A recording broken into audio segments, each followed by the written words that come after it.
Thousands of you commented on my last video, all saying the same thing. Eli, that tree doesn't grow in my state. And you were right. By the end of this video, you'll uncover a forgotten history that reshapes everything you thought you knew about the fuel you put in your tank. A revelation involving 2,000 service stations across 8 states in 1938. That was deliberately buried. So I went back, drove to Holmes County, and sat with 2 families I've known for years. I asked them one question: what grows everywhere? What they showed me is older, simpler, and thrives in every climate across the United States, including yours. There's a plant that produces over 378 liters of fuel per 4 hectare. It grows from Florida to North Dakota, requiring no refinery, no pipeline, and no permission from anyone. The Amish have been pressing it into oil for generations, feeding the leftover meal to their animals and running their equipment on it, while the rest of us waited in line at the gas station. The reason you've never heard about this system is documented in a book called Times the Forbidden Fuel, A History of Power Alcohol, published in 1983, which names every company and every lobbyist who paid to keep it from you. The first time I saw it working was in a shed outside Sugar Creek, Ohio. A man named Samuel had a hand press bolted to a workbench, an 18.9-liter bucket underneath catching golden oil, and a diesel generator running in the corner with no smell and no smoke. I asked him where his fuel came from. He didn't point at a gas station. He pointed at the field behind his barn. Sunflowers. 6 rows of sunflowers growing along the fence line, planted in May, harvested in September, pressed in October. But first, you need to understand why this plant works so well, why it was deliberately buried, and why it matters right now, even if you already own a home and have no intention of farming a single 4 hectare of land. Here's the part that nobody told you, and I mean nobody. You heard me mention in the last video that Rudolf Diesel demonstrated his engine at the Paris World Exhibition in 1900, running on peanut oil. What I didn't tell you last time was what happened in the decades after that demonstration, because what happened next is the part they worked the hardest to erase from every textbook and every fuel conversation in this country. 8 years after Diesel showed the world an engine running on vegetable oil, Henry Ford released the Model T. That car was designed from day one to run on ethanol or gasoline, either one the driver chose. Ford didn't hide this fact. He told the New York Times in 1925 that the fuel of the future would come from fruit, weeds, sawdust, almost anything that grows.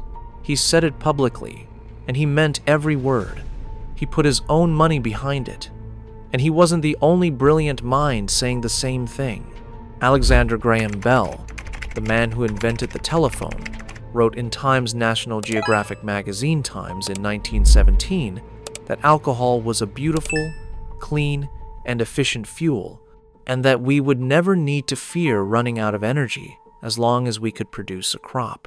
2 of the most famous inventors in American history looked at the same future and saw the same answer. A country where farmers grew their own fuel, where energy independence was not a political slogan but a garden chore, where no tanker crossed an ocean and no pipeline crossed a state line to keep your tractor running in the morning. That future was not a dream. It was already being constructed in the American Midwest. By 1937, a company called Agrol had opened a production plant in Atchison, Kansas.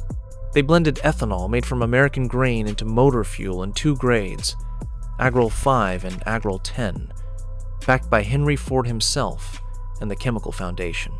At its peak in 1938, Agrol fuel was available at over 2,000 service stations across 8 Midwestern states, 2,000 stations, from Indiana to South Dakota to Iowa to Nebraska.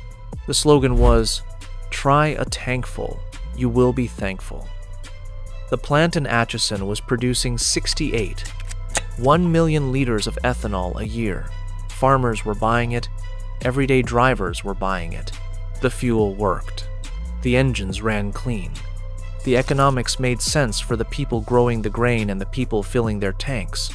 But it did not make sense for Standard Oil. Standard Oil, the empire John D. Rockefeller built by controlling 90% of American oil refining by 1880, had spent decades making sure no alternative could compete. Their strategy was never to make a better product. Their strategy was to destroy every competitor before it could gain a foothold. And when Agrol showed up at 2,000 pumps with a fuel that worked, Standard Oil declared war. The tactics are documented in congressional records and academic histories. The National Petroleum Association called ethanol fuel an outrage against common sense. They spread a campaign claiming that allowing ethanol at gas stations would turn every filling pump into a potential speakeasy, playing on lingering fears from prohibition. They pressured legislators in every Midwestern state capital and in Washington. They killed 19 federal bills and 31 state bills on alcohol fuel between 1,933 and 1,939. And when legislation failed to stop Agrol, they turned to the most brutal weapon in their arsenal, price dumping. They dropped the price of leaded gasoline to match Agrol penny for penny. Agrol sold for 17 cents a gallon. Standard Oil pushed their leaded fuel down to 16 cents, not because gasoline cost that little to refine, but because Standard Oil could afford to lose money for years, and a startup in Kansas could not. And here's the detail that makes it personal. The fuel Standard Oil was pushing at 16 cents a gallon to undercut Agrol was leaded gasoline. They knew lead was toxic.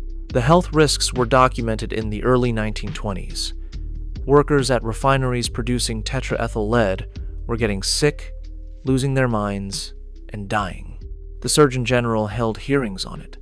But Standard Oil kept selling leaded fuel for 50 more years because adding lead was cheaper than blending ethanol as an anti-knock agent. Ethanol would have done the same job without poisoning a single person. But ethanol came from farms. Lead came from refineries they already owned.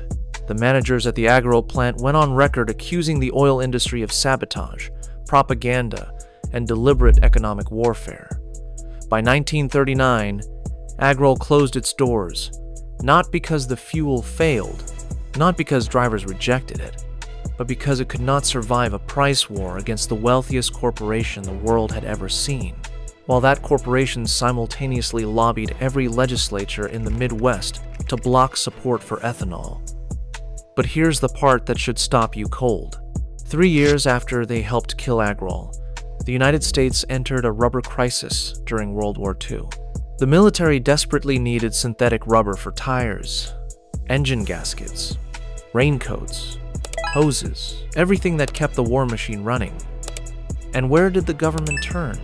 They reopened the exact same ethanol plants they had helped destroy. The same chemists who designed the Agrol facility in Atchison, including a man named Leo Christensen, went back to work producing ethanol for aviation fuel and synthetic Buna S rubber. By 1944, 3/4 of all synthetic rubber produced in America came from Midwestern corn ethanol plants. The same fuel the petroleum industry called an outrage against common sense was literally winning the war. And when the war ended in 1945, they shut those plants down again. Every single one. The infrastructure dismantled. The knowledge shelved. The farmers sent back to buying someone else's fuel. That is not a conspiracy theory. That is a budget decision made by men who understood exactly what farm fuel could do and decided it was more profitable to make sure you never found out. Now, let me show you the plant that changes everything. And I mean everything. The sunflower. Not a garden decoration, not something your grandmother grew for looks along the driveway, but an industrial fuel crop that has been hiding in plain sight on American farms for over a century. Here are the numbers, and they are from university research, not from a blog. Sunflower seeds contain 40 to 42% oil by weight. The best varieties push past 45%. Compare that to soybeans at around 18 to 20%. That's more than double the oil content per seed. 10. 4 hectare of oilseed sunflowers, in good conditions, produces between 590 and 907 kilograms of seed. Press those seeds, and you'll get somewhere between 132 and 397 liters of raw oil from that single 4 hectare, depending on growing conditions and your press efficiency. A farmer in western Wisconsin documented the high end of that range, 907 kilograms of seed per 4 hectare, 48% oil content, and a 76% extraction rate. That equals 397 liters of fuel from 4 hectare of sunflowers. That is not a theoretical model. That is a field result from a real man on a working farm, and according to the Farm Energy Extension Program, sunflower oil yields are consistently superior to soybean for biodiesel, often producing double or triple the fuel per 4 hectare. The sunflower is a drought-tolerant crop with a deep root system. It grows in a wide variety of soil conditions. It can be planted in late spring and harvested by early fall in most regions. Hybrids exist that mature in under 90 days. Now, here's the connection to the Amish that most people miss entirely. Cornell University's Small Farms published a detailed report on oilseed farming that includes a direct reference to Amish practice. The Amish feed sunflower meal and oil to their horses. That is what gives them those healthy, shiny coats you notice when you drive through Lancaster County or Holmes County. The Amish know this plant. They have always known it. They press the seeds. They burn the oil. They feed the leftover meal to their livestock. Zero waste. The oil goes in one direction. The high-protein cake goes in another. Nothing is thrown away. Nothing requires a factory or a shipment from overseas. A farmer named John Williamson at State Line Farm in North Bennington, Vermont, has been growing oilseed crops for biodiesel since 2004. He farms 16 hectares of sunflowers, canola, flax, and mustard. He built a reactor in what he calls his bio barn that processes 1,514 liters per batch. He averages 284 liters of biodiesel per 4 hectare. His tractor runs on the fuel he grows in his own fields.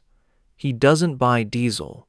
He grows it, and the leftover meal feeds his animals and enriches his soil. This man has been doing it for over 20 years in Vermont, one of the coldest states in the country. But sunflowers are not the only option. And this is where the story gets critical for those of you in the far north. Canola produces between 284 and 908 liters of oil per 4 hectare, depending on conditions and variety. That is potentially 3 to 5 times what soybeans produce. It grows exceptionally well in cool climates. Minnesota, Wisconsin, Michigan, Pennsylvania, New York, Ohio. These are canola states. Penn State Extension has documented canola as a premier biodiesel crop for Pennsylvania. They have grown 28 hectares of canola on university farmland and run their own diesel tractors on canola-based fuel. 1 bushel of canola seed yields just over 5 liters of fuel. Here is the advantage that matters most if you live where winters are real. Penn State confirmed that canola-based biodiesel has a lower cloud point than biodiesel made from soybeans or animal fats. That means it stays liquid at colder temperatures. It doesn't gel up in your fuel lines when the thermometer drops below freezing. If you live in a region where January temperatures consistently drop below -10 degrees Celsius, canola is your crop. The university proved it in their own equipment. And then there is flaxseed. If you watch my video on wood preservation, you already know this plant. Boiled linseed oil. That is flax. Same plant, same oil, different use. It preserves your fence posts, your barn siding, your deck boards. But that exact same oil also runs in a diesel engine. It also lubricates farm machinery, bearings, and chains. One plant, 3 jobs: fuel, wood treatment, and mechanical lubrication. The Amish figured that out a long time before any extension agent wrote it down. All 3 crops, sunflower, canola, and flax, grow in hardiness zones 3 through 8 or wider. That covers every state in the lower 48. Every single one. No exceptions. Now, if you already own a house, and you are thinking this only applies to people building from scratch, stay with me. Because this next part is specifically for you. You don't need 16 hectares. You don't need 8. You don't need a barn, a tractor, or any piece of farm equipment you don't already own. Here is what the system actually looks like for a person with a house and a yard built before 1980. Start with a manual cold press, $60 to $100. It bolts to any workbench or table. You feed dried sunflower seeds in one end. Clear golden oil drips out the bottom into a jar or bucket. The solid seed cake pushes out the other side, and that cake is high-protein feed for chickens, goats, or garden compost. The process takes about 30 minutes per batch. The press has no motor, no electronics, and no parts that wear out in a normal lifetime. Samuel showed me one he had been using for 11 years. Same press, same bench. Never replaced a single piece. Cold-pressed oil stores for 6 to 12 months in a sealed container, kept out of direct sunlight. You press in the fall after harvest, and you have fuel and lamp oil straight through to the following summer. No freezer, no preservatives, just a sealed bucket in a cool corner of your garage or basement. If you plant 1,012 square meters of oilseed sunflowers along your fence line or in a side lot, a strip of land most people use for absolutely nothing, you can press enough oil in one harvest season to run a kerosene heater. Through winter, fill oil lamps for emergency lighting during every power outage. Lubricate every small engine and piece of machinery in your garage, and blend fuel for any diesel engine on your property. That blend is the part people refuse to believe until they see it with their own eyes. You can mix 20 to 30% raw pressed sunflower oil with standard pump diesel and run it in any diesel engine without a single modification. No conversion kit, no chemistry degree, no special filtration beyond a basic screen. You pour it in, and the engine runs. Mythbusters tested this on camera. A diesel car that normally achieved 7 1 liters per 100 kilometers on petroleum diesel ran at 7 8 liters per 100 kilometers on filtered vegetable oil. That's a difference of only 0. 7 liters per 100 kilometers. The car ran great with no problems. That small penalty is the cost of total fuel independence for every diesel machine you own. A homesteader in Wisconsin has been mixing cold-pressed sunflower oil with diesel in his farm tractor for years, 397 liters from 0. 4 hectare means he grows enough supplemental fuel in the corner of a single field to power his equipment through an entire planting and harvesting season. 1 corner, 1 field, 1 season. And the sunflowers are improving his soil with their deep root system while they grow. There is no crop on earth that gives you fuel, animal feed, soil improvement, and beauty all at the same time, except this one. Now, think about this at a neighborhood scale. Imagine 5 families on the same road, each planting 1,012 square meters of sunflowers. That's just over 0. 4 hectare total. Press the seeds together one Saturday afternoon. Split the oil 5 ways. Every family walks away with enough fuel and lamp oil to reduce their dependence on outside energy for the entire winter. The Amish don't do this alone. They do it together. That is part of the system most people never consider. For those of you with livestock, there is a third system that costs almost nothing to build and nothing to operate: biogas from manure. Penn State Extension documented this extensively. Pennsylvania alone produces 5 million metric tons of cow manure every year. A single dairy cow generates enough waste for 113 cubic meters of net biogas production per day. That gas is methane, chemically identical to the natural gas that arrives through the pipe from your utility company. A simple anaerobic digester built from a 208-liter drum produces between 200 and 400 liters of cooking gas per month. That is enough to run a kitchen stove daily without paying a gas bill. No electricity required. No moving parts.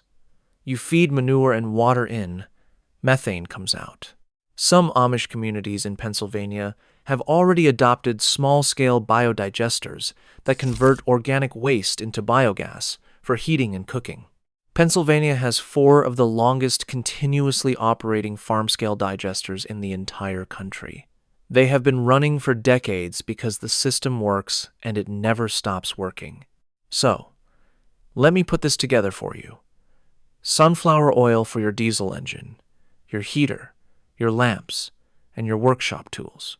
Canola oil for cold climate fuel that survives a northern winter without gelling. Flax oil for wood preservation, machinery, lubrication, and emergency backup fuel. Biogas for manure for your kitchen stove and household heating. Every one of these systems works with an existing home on existing land.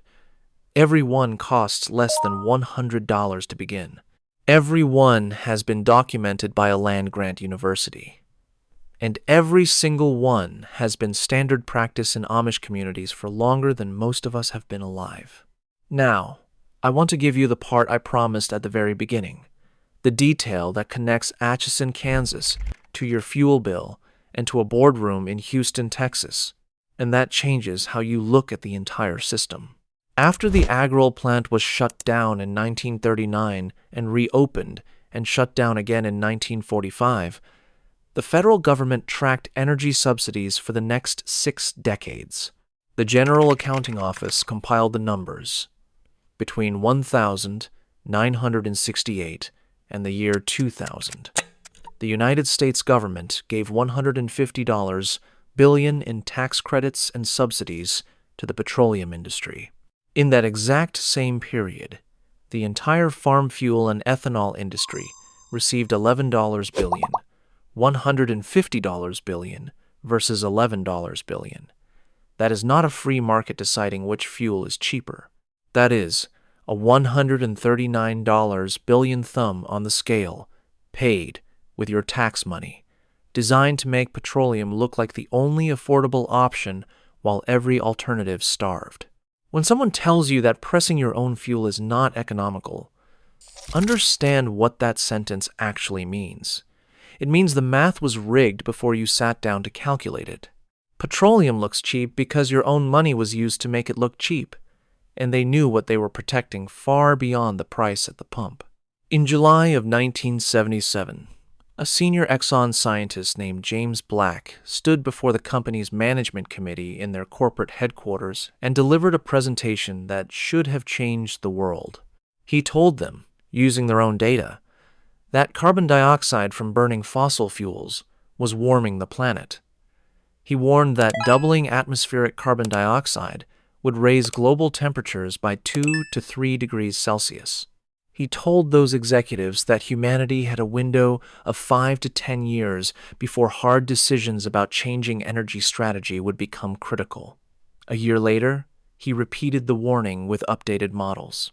Exxon's internal scientists confirmed his projections by 1982 with their own climate models that turned out to be remarkably accurate decades later. Exxon did not develop alternatives. Exxon spent the next 30 years funding organizations that publicly denied the science their own researchers had confirmed. Inside Climate News, Times and Times, Scientific American Times both documented this from hundreds of pages of internal Exxon memos. The company that knew the truth in 1977 chose to protect quarterly earnings instead.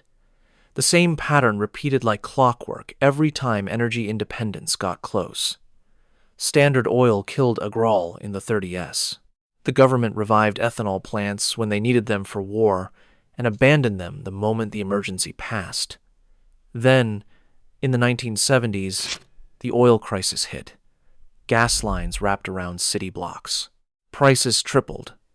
Americans were furious, and suddenly more than 100 new ethanol plants sprang up across the country. Farm fuel was back. It was working. Communities were producing their own energy again.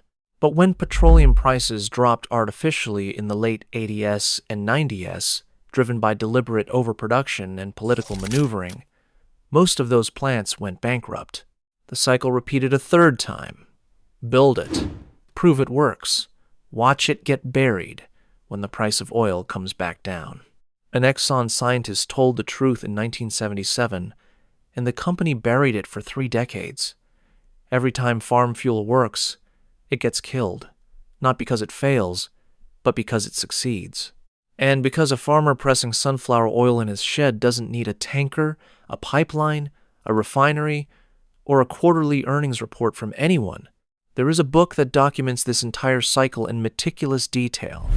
It is called Times, the Forbidden Fuel, A History of Power Alcohol. It is an academic history, not a pamphlet. It traces every step of the systematic suppression of farm-based fuel from the early 1900s through the modern era.